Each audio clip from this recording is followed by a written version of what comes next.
Иднината на психоделиците во психијатријата може да се најде во центарот на Манхетен, во велнес центарот Нушама. Овде, под водство на медицински директор, на пациентите им се дава кетамин, легален психоделик во временски интервал од 60 минути. Касандра тврди дека придобивките од овој третман ја надминуваат традиционалната терапија. I would say it's by far more effective. Би рекла дека е многу ефикасен. Со оглед на тоа дека сум на терапија најмалку 20 години последователно, за 13 месеци постигнав повеќе напредок отколку што имав за 20 години. Во Нушама има здравствена проверка и посета од страна на медицинскиот директор на установата пред да се употреби кетаминот, но некои експерти сметаат дека психијатрискиот надзор не е доволен во таквите центри. Is actually potentially a risky situation. Тоа е потенцијално ризична ситуација бидејќи има места кои во основа се клинични програми со голем обем кои често немаат големи психијатриски надзори. Многу од нив се управувани од анестезиолози и други специјалисти кои не се психијатри.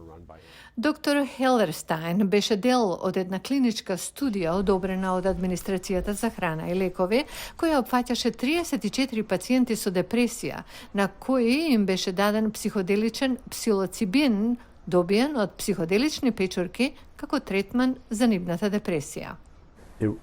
Функционираше за значителен број луѓе, не за мнозинството, но околу 30 или 40% од нив се чувствуваа подобро. Доктор Хелерстайн смета дека постојат повеќе причини за успехот на овие испитувања. Изгледа дека има ефект, без разлика дали тоа е психолошки ефект, како што е потекнување духовно или мистично искуство. Другата хипотеза е дека работи на реорганизација на мозочните мрежи и го реструктуира мозокот, го потикнува она што се нарекува неврогенеза, што е развој на нови мозочни клетки. Дали ова може да има влијание врз иднината на психијатријата?